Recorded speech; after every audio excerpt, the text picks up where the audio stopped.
자, 말을 메라비안이라는 미국의 심리학자가 분석을 해봤어요. 말이 상대한테 영향을 미치는데 이 영향을 미치는 그 부위로 한번 나눠본 거죠. 그랬더니 단어란 말은 내용이란 말입니다. 내용. 단어가 차지하는 비중이 한 7% 정도 영향력을 끼쳐요. 단어가. 그런데 우리는 물론 메일을 보내고 글로 쓸 때는 단어가 중요하잖아요. 그런데 책을 쓰신 분들이죠. 책을 쓰신 분들. 이 책을 쓰신 분들은 생각을 해서 쓰고 또 잘못 쓰면 고칠 수 있잖아요. 그러니까 큰 문제가 발생 안 해요. 그런데 말을 한 사람들은 늘 큰 문제가 발생할 수 있어. 고치더라도 이미 한번 떠나버린 거는 여러분 입속에서 한번 나와버리면은 그때는 바꿀 수가 없으니까. 그래서 유대 격언에 그러잖아요. 말은 창이 아니다. 창은 칼이나 창은 이렇게 빼가지고 다시 꽂을 수 있잖아요. 그런데 화살을 쏘아버리면 다시 되돌릴 수 없어. 말은 화살과 같다 그랬거든요. 화살과. 한번 해버리면 주워 담을 수가 없어. 그래서 내용은 7%다. 중요하지만 그럼에도 불구하고 다른 것보다 덜 중요하다. 그럼 뭐가 중요하냐? 말투, 어투. 이게 무려 38%예요. 38%. 말투가요. 그런데 대부분이 말투가 투박해요. 나이 먹을수록 투박해요. 부부는 더 투박해요. 여러분 카페에서나 다른 데서 부부를 딱 보면 알아요. 말소리 들어보면 알아요. 말소리. 나쁜 말 아니에요. 그냥 좋게. 이거 먹어봐. 먹으란 말이에요. 먹으란 말이라니까. 빨리 와. 빨리 오란 말이에요. 왜? 내 말이 틀렸어요? 이것 좀 해. 나쁜 말 아니라니까. 내용은 나쁜 말이 아니. 내용은. 근데 말투가 문제. 말투가. 그래서 산에 제가 이제 시간 나면 산에를 가는데 요즘은 나이 드신 그 부부들이 산에 많이 와요. 그런데 저 사람들이 가끔 부부가 아닌 것 같은 느낌을 받을 때가 있어. 틀림없이 그건 불륜이에요. 불륜. 부부는 저한테 맞죠. 자기한테. 그래서 남자든 여자든 특히 남자가 앞에 가면은 여자가 늦게 오면은 빨리 와. 빨리 와. 빨리 오래. 자기한테 맞춰. 그것도 못 걷냐. 그것도? 어제 먹은 삼겹살은 어디 갔냐 지금. 빨리 와. 빨리. 이러다 해라. 자기한테 맞춰. 그런데 가끔 남자가 좀 뒤쳐져 오는 여자를 향해서 웃으면서 쫓아가. 그래서 팔을 딱 잡고 어이 힘든 모양이지. 아니 미쳤네. 같이 갈 텐데. 그냥 천천히 가도 돼. 부부일 가능성이 몇 프로나 될까? 몇 프로나. 여러분 소통은 어떻게 해야 되느냐? 나가 아니라 너한테 맞춰야 되거든요. 너한테 맞춰야 돼. 동의하십니까? 그러니까 지금 말한 대로 불륜처럼 하는 것이 최고의 소통이야. 그래서 오늘 뭐 시간이 부족해서 제가 못하면 나머지는 여러분 이렇게 생각하세요. 마음속으로 늘 생각하세요. 내 남편하고 내가 지나갈 때 다른 사람들이 이걸 부부라고 볼까? 불륜이라고 볼까? 부부라고 볼지. 부부라고 생각할 그럴 짓을 하지 말자. 불륜이라고 오해할 짓을 해야 돼요. 그러면 소통이 되고 행복하다는 얘기예요. 자, 말투 중요하다는 것 여러분 이해하실 수 있죠? 네, 말투가 중요하다. 그 다음에 BD, 바디 랭귀지. 바디 랭귀지는 몸으로 하는 말이에요. 몸으로 하는 말이 55%인데 요걸 이제 메리비안이 7대 38대 55의 법칙이라고 하는데 아주 유명한 법칙이에요. 심리학에서. 그런데 이 55 중에서 첫째가 표정이에요. 표정이 30%예요. 왜 표정이 중요하냐면 우리가 상대를 봤을 때 첫인상이 중요하잖아요. 첫인상. 첫인상은 우리 뇌에서 0.1초도 안 되는 사이에 결정이 돼버려요. 그러니까 첫인상 좋은 사람한테 뿅 가버리잖아. 예? 그리고 한번 첫인상이 나빠지면 이걸 다시 좋아지게 만들려면 최소한 40번을 만나야 된다는 것이 지식이에요. 지식. 심리학 실험. 정확히 맞는지 안 맞는지는 모르겠지만 그만큼 첫인상을 고치기가 어렵다. 그래서 첫인상을 좋게 만들 수 있는 제일 좋은 방법은 표정을 밖에 늘 웃고 다니는 거다. 쉽지 않죠. 이 웃음, 소통을 위한 최고의 무기 웃음을 누구한테 가장 많이 웃어야 되겠습니까? 남편. 그런데 우리는 다른 남자 보면 웃고 아니 이제 아는 남자 보면 웃잖아요. 여러분 일반적으로. 내 남자 보면은 그냥 무섭게 쳐다보고 또 오늘 가서 한번 웃어보세요. 또 이상한 반응이 돌아와요. 웃으면 뭐라고 그래요 또? 네? 뭐 잘못 먹었냐고? 여러분 잘못 먹었냐고 물어보면요 잘 먹고 있다고. 미쳤냐고 하면 난 미쳤다고. 나는 오늘 강의를 들으면서 생각해 보니까 나는 당신이란 남자한테 미친 여자라고. 마음에 안 들어요? 도저히 안 미쳐진다. 그럼 어떻게 하면 되느냐? 연습하면 된다. 미친 척, 미친 척. 여러분 혹시 그 제사 지내보신 분 계신가요? 제사. 제사 지낼 때 저기 지방이란 걸 쓰잖아요. 지방 쓸 때 현고, 기본이 현고, 학생, 부군신, 학생. 여러분 그 옛날부터 학생은 뭐예요? 배우는 사람이에요. 배운다는 얘기예요. 우린 계속 배우는 거예요. 세네카가 그랬어요. 삶을 배우는데 평생이 걸린다고 말했습니다. 여러분 배우면서 살면 성장해요. 오래가요. 소통이 돼요. 보통 한번 생각해 보세요. 내가 무슨 미장 일을 10년 하면 전문가 되잖아요. 아니 예를 들어서 컴퓨터를 한 10년 하면 전문가 되잖아요. 그러면 부부가 한 10년 살면 전문가 돼야 되잖아요. 30년 살면 어때요? 30년. 아주 도가 통해야 돼. 그런데 놀랍게도 부부 사이는 세월이 갈수록 반대예요. 반대. 그래서 왜 반대인지를 생각해 봤더니 배우려고 노력하지 않더라고. 배우려고. 나를 개선시키려고 노력하지 않더라고요.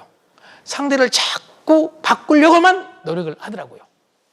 그래서 부부 사이도 공부해야 된다. 공부해야 된다. 최고의 소통은 부부 사이 소통이다. 그런데 첫 번째가 우선 표정부터 바꿔야 된다. 집에 들어가면 그냥 웃고 들어갔어요. 여러분, 우리 한국 사람들이 얼마나 웃는지를 조사를 해봤더니 2019년 조사입니다. 물론 이런 조사가 100% 맞는 건 아니지만 일반적으로 한 번 웃을 때 9초 웃어요. 9초. 그런데 하루에 몇 번 웃느냐? 10번 웃어요. 그럼 하루 90초 웃는다는 얘기예요. 이걸 80까지 산다 생각하고 계산해 보니까 딱 30일이에요. 80평생 30일 웃다 죽는 것 억울하지 않나요? 그런데 어린아이들은 하루에 300번 웃어요. 300번. 독일의 어린아이들은 400번 웃어요. 400번. 그런데 우리는 지금 말한 대로 하루에 9초씩 10번 정도밖에 웃지 않는데 놀랍게도 걱정은 하루에 3시간 6분씩을 해. 하루에 걱정을. 이걸 합해보니까 평생 10년 이상 걱정을 해. 여러분 걱정처럼 피부를 늙게 만드는 게 없답니다. 걱정처럼. 그리고 티베트 속담에 나온 대로 걱정을 해서 걱정이 없어지면 걱정이 없겠네. 예? 걱정해가지고 걱정이 없어진다면 걱정이 없다. 이거. 걱정 쓸데없는 거다. 걱정하지 마라. 대신 웃어라. 이런 말이죠. 여러분 소통하기 위해서는 웃고 살았으면 좋겠다는 생각을 해봅니다. 웃으면 건강에 좋다는 건 여러분 다 알잖아요. 그래도 잘 안 웃어져요. 어떤 미국의 한 조사의 연구에 의하면요, 우리 누굴 봐야 많이 웃죠? 누굴 봐야 많이 웃어요? 어린 아이들. 아이들 보고 웃잖아요. 그런데 아이들 보고 혼자 웃는 게 아니라 온 가족이 웃어. 온 가족이 웃는 게 아니라 옆집 사람까지 웃어. 나는 어렸을 때 주변 사람들이 나를 그렇게 이뻐했대. 난 나만 그런 줄 알았네? 다 그랬어, 다. 애 데리고 나오면 옛날 시골에서 키울 때는 애 데리고 나오면 다 이쁘다 이쁘다 하고 막 같이 웃고 여러분 그랬잖아요. 그런데 요즘은 애들이 별로 없단 말이에요. 웃을 일이 없어. 100년 전에 비해서 엄청나게 잘 살게 됐는데 특히 한국은 기적인데 우리 이 기적을 모르고 살아. 웃음이 없어졌어. 옛날 집에서 애들 보고 같이 막 애들 장난치면서 웃고 그리고 뭐 옛날 배삼룡 나올 때 막 웃으면 보기와요 보고 웃고 막 그랬잖아요. 근데 요즘은 다 따로따로 아빠는 TV 보고 엄마는 유튜브 보고 애들은 또 뭐 SNS 하고 있고 다 떨어져 있어. 웃을 일이 없어. 미국의 한 조사 결과에 따르면 아이가 이렇게 깔깔거리고 웃을 때 하하하하 아이들 웃잖아요. 그때 우리 마음에 느끼는 가치 이걸 계산해 봤더니 2,700만 원 정도 꽁돈이 생겼을 때의 느낌과 똑같다. 놀라운 가치 아닙니까? 2,700만 원 꽁돈을 받았어. 그때 너무 기분 좋아. 그 기분하고 아이가 살포시 웃는 그 반응하고 같다 이게 신체적으로. 그러니까 다른 집의 아이를 보고 아이가 웃고 있는 모습을 보고 내가 돈 버는 거예요. 내가 건강해지는 거고. 그런데 지금 그런 아이가 지금 여러분 아시다시피 줄어들고 있다는 얘기예요. 그럼 아이 보고 못 웃으면 누구 보고 웃어야 되겠습니까? 애완견. 그래서 그렇게 많이 애완견을 키우죠. 동의합니다. 그런데 애완견 저는 좋게 생각을 합니다. 그런데 애완견보다 남편을, 아내를 더 사랑해야 되지 않을까요? 그러려면 남편이나 아내나 연습을 해서 좀 훌륭한 남편, 훌륭한 아내가 돼야지. 걔만 또 못한 남편, 걔만 또 못한 여자가 돼야 되겠냐 이거예요. 걔는 이뻐하면 좋아합니다. 여러분 생각해 보세요. 개를 키워보신 분 계시겠지만 개는 내가 화가 나가지고 발로 딱 차도 깨갱깨갱 하고 갔다가 다시 미안해 와 바로. 여러분 내가 우리 와이프 발로 한번 찼다가 미안해 다시 올까요? 아니 이제 단순 비교지만은 그래서 애완견을 좋아하는지는 모르겠습니다만은 아무튼 자 표정 얘기 나왔습니다. 표정이 30%다. 그리고 태도가 20%다. 그리고 몸짓이 5%다. 자, 그러면 어떻게 해야 될지 한번 생각해 봅시다. 우선 내용, 단어는 어떤 단어를 써야 되느냐? 남을 배려하는 단어를 써야 되겠죠? 긍정의 단어를 써야 되겠죠? 예. 그리고 말투는 네, 부드러운 말투, 달콤한 말투. 여러분 결혼하기 전에 남자와 여자가 만나서 하는 그 말투. 내가 어렵게 설명 안 해도 아시겠죠? Sweet nothing. Sweet nothing이 영어로 좋은 말은 아닙니다만은 무슨 뜻이냐면요. 연인 사이의 대화를 sweet nothing이라고 그래요. 아주 달콤해요. 그런데 의미는 하나도 없어. 말도 안 되는 얘기하고 있어. 그 말도 안 되는 얘기를 서로 하면서 좋아해. 의미는 전혀 없는데 아주 부드러워, 달콤해. 이걸 sweet nothing. 이 미국에서 쓰는 용어인데 다정한 말투, 부드러운 말투로 바꿔야 된다. 이제 여러분 남편한테 식사하라 할 때도요.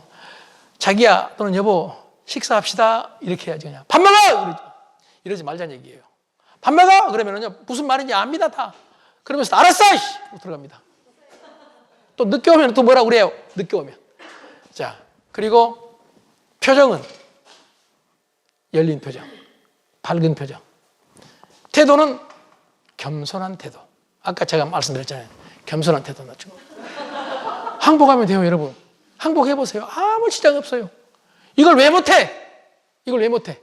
나는 대한민국의 정치, 경제, 사회 모든 분야에서 항복하는 사람들이 많아야 된다고 봐. 내가 잘못했습니다. 용서해 주십시오. 앞으로 잘하겠습니다. 이런 사람이 많아져야 사회가 밝아진다는 얘기예요. 항복한 사람이 많아야 돼요.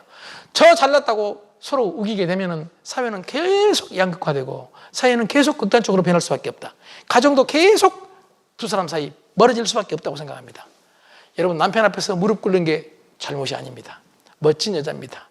나는 내 아내 앞에서 무릎 꿇었다니까요. 요즘도 별것 아닌 걸로 바로 무릎 꿇어버립니다. 예, 사전 차단해버리는 거예요. 사전. 자, 몸짓은 긍정의 몸짓 두 가지. 딱 두 가지입니다. 몸짓은 제가 오늘 말씀 고개 끄덕끄덕하는 몸짓. 또 하나 여러분 왜 이 몸짓이 좋냐? 이거 뭐냐면 이렇게 손을 펴는 것 자체가 진화 심리학적 또 진화 생물학적으로 우리 인류가 태어나서 500만 년 동안 그리고 석기시대 30만 년 동안에 숲에서 월출산 지나가다가 만약에 다른 사람하고 둘이 만났다 해봐요. 저 사람이 내 적인지 편인지 아는 게 제일 중요하잖아요. 생존을 위해서. 옛날에는. 내 적인지 편인지를 알기 위해서 저 사람이 무기가 있는지 없는지를 알아야 되는데 손을 편다는 것은 나 무기 없다. 나 무기 없어. 싸울 의도가 없다. 이럴 뜻이. 그런데 우리 이게 뇌 속에 이게 유전자 지식, 이걸 본능이라고 그래요. 유전자 지식을 본능이라고 그래. 이 유전자 지식 때문에 이걸 뻔히 알고 있어. 그래, 이렇게 하면 좋아해. 그래서 여러분 정치인들도 선거할 때 이렇게 하지, 이렇게 안 하잖아요. 예?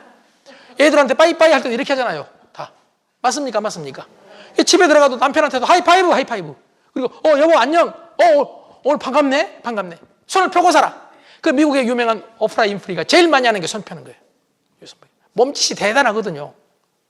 여러분, 선거 유세 안 하더라도 집에 가면은 끊임없이 내 편 만들어야 되잖아. 선거 자체가 내 편 만드는 거잖아요. 여러분, 남편을 내 편 만들고 내 편 만들어야 되잖아요. 그렇게 하기 위해서는 끊임없이 이렇게 한번 해보세요. 아주 도움이 됩니다. 그러니까 끄덕끄덕 하면서 오늘 들어가면 바로 해야 될 게 끄덕끄덕. 그리고 바로, 밥 먹었어? 그냥 좋게. 여보, 식사했어? 미안해. 나 혼자 맛있는 거 먹고 와서 미안해. 이러면 됩니다, 그냥. 그 몸짓이 상대를 내 편 만들게 하는 그런 몸짓을 쓰는 게 중요하다. 이렇게 말씀을 드리고 이제 정리를 해보겠습니다. 이게 언입니다. 언. 말을 이렇게 하자는 얘기입니다. 말을. 이게 쉬워요? 어려워요? 어렵다. 그럼에도 불구하고 이걸 변화해야 된다. 변화하지 않으면 바꿔지지 않기 때문에. 아까 말씀드렸잖아요. 먹는 것 같은 것. 생활 습관을 바꾸지 않으면 절대로 바꿔지지 않는다. 우리 몸의 세포가 서울대 모 교수는 이런 주장을 합니다. 이게 신빙성이 있는지 없는지는 모르지만 그 정도다 이런 얘기인데요. 우리 몸의 세포의 98%가 1년이면 다 새로 교체돼요. 다 새로 교체돼. 피부세포는 5일이면 바꿔지고 위장세포는 일주일이면 바꿔지고 놀랍게도 간세포도 6주면 다 바꿔진다. 6주면. 뼈세포도 3개월이면 바꿔진다라고 주장을 해요. 그런데 왜 그 모양 그 꼴이냐? 똑같기 때문에. 그 했던 생각 똑같이 해. 그동안 해왔던 행동 똑같이 해. 먹었던 것도 비슷하게 먹어. 여러분 식습관이 쉽게 바꿔집니까? 안 바꿔집니다. 짜게 먹는 거 바꿔지던가요? 쉽게? 빨리 먹는 거 바꿔지던가요? 안 바꿔져. 그런데 언제 바꿔져요? 암 3기 오면 바꿔져요. 암 3기. 그래서 그때는 그걸 바꾸기 위해서 내가 안 되니까 상황을 바꿔, 상황을. 그게 이제 뭐 숲으로 들어간다든지 뭐 요양하기 위해서 장소를 바꾸는 거죠. 집에서는 안 되니까. 상황을 바꾸면은 우리 행동이 바꿔질 수 있기 때문에. 그래서 제가 식을 강조를 많이 하는데 여러분 보시다시피 저도 좀 뚱뚱하게 생겼죠. 자칫 잘못하면 금방 살이 쪄버려요. 조금 실수하면 많이 살이 쪄버려요. 그래서 제가 요걸 좀 줄이기 위한 방법으로 적게 먹어야 되는데 소식이 좋다는데 소식이 어렵잖아요. 그렇죠. 습관이 돼서. 그래서 제일 좋은 방법으로 오래 씹는 거예요. 오래 씹는 거. 50번, 100번씩 씹는 거죠, 이제. 그런데 50번, 100번씩 씹는 것 이렇게 하다가도 어느 순간 또 잊어버리고 안 해. 그래서 아예 식탁 앞에다 크게 써놨어요. 볼 때마다 의식을 하는 거예요. 볼 때마다. 그리고 요즘은 제 아내하고 둘이 식사할 때 시합을 해요. 늦게 먹기 시합을. 늦게 먹기 시합을 해가지고 먼저 먹는 놈이 설거지 하는 거예요, 이제. 그럼 설거지 하기 싫어서라도 천천히 먹는 거지. 아니, 상황을 바꿔야 되니까, 상황을. 이걸 우리는 지금 제가 좀 쉽게 말씀을 드려서 그러지 이걸 행동경제학이라고 그러거든요. 행동경제학. 인간이 합리적으로 안 되니까 비합리적이지만 이렇게 한다는 얘기죠. 그래서 식을 한번 바꿔보는 거고 생각은 여러분 긍정적으로 해야 되는데 쉽지 않잖아요. 그래 이렇게 생각하면 될 것 같아요. 우리가 하는 생각이 우리 몸에 영향을 어떻게 미치느냐 이게 대해서 사람들은 이렇게 말합니다. 우리가 생각을 하면은요 그 생각이 추상적인 관념 상태에 머문 게 아니라 반드시 우리 몸에 육체적으로 작용을 해요. 그 작용을 중개하는 게 뭐냐? 호르몬이에요. 호르몬. 생각을 하면 이런 호르몬이 나오고 저런 호르몬이 나오는데 긍정적이고 플러스 생각을 하면은 여러분 잘 아는 베타 엔돌핀이라는 호르몬이 나와요. 베타 엔돌핀은 건강에 대단히 좋은 거라는 거 여러분 알고 있죠? 반대로 나쁜 생각을 하고 분노하면은 노르아드레날린 같은 그런 호르몬이 나와요. 그래서 노르아드레날린은 자연계에 가장 독한 뱀독 다음으로 독한 독이거든요. 그러니까 우리 몸이 일본의 하루야마 시게오라는 사람은 한의사이면서 양의사인데 대단한 사람이에요. 이 사람은 이렇게 말합니다. 우리 몸이 제약공장이에요. 제약공장. 여기서 약을 만들어내요. 화내면 독약 만들어내. 웃으면 지금 말한 대로 보약을 만들어내. 내 몸이 만들어내. 그러니까 옛날에 여러분 잘 아시겠지만 밥으로 못 고치는 것 약으로 못 고친다고 했잖아요. 그리고 이 생각처럼 중요한 게 없다. 생각을 하면 그게 바로 우리 몸에 작용한다. 그래서 뭘 하자? 플러스 발상을 하자. 이런 얘기고. 자, 이제 마지막 반응입니다. 반응을 어떻게 해야 될지를 한번 생각을 해봤는데요. 저는 남자와 여자가 살면서 제일 힘든 게 서로 생각이 다르기 때문에 여러분 아까 말한 스티브 호킹 있잖아요. 호킹 박사가 돌아가시기 전에 했던 얘기가 전체 움직임은 알 수 있는데 여자의 마음은 지금도 모르겠다. 그러니까 그분도 2번이나 이혼을 한 거예요. 나는 아직까지 한 번도 이혼 안 했습니다. 아직은. 아니 아직은 안 했다고요. 언제 할지 모르지만은 오해하지는 마시고요. 네. 그런데 여자의 마음을 알기가 어려운 건 우리 남자 입장에서 여자와 생각이 너무 다르기 때문에 그렇다는 얘기예요. 너무 다르게 살아왔기 때문에 봐봐. 한번 생각해 보세요.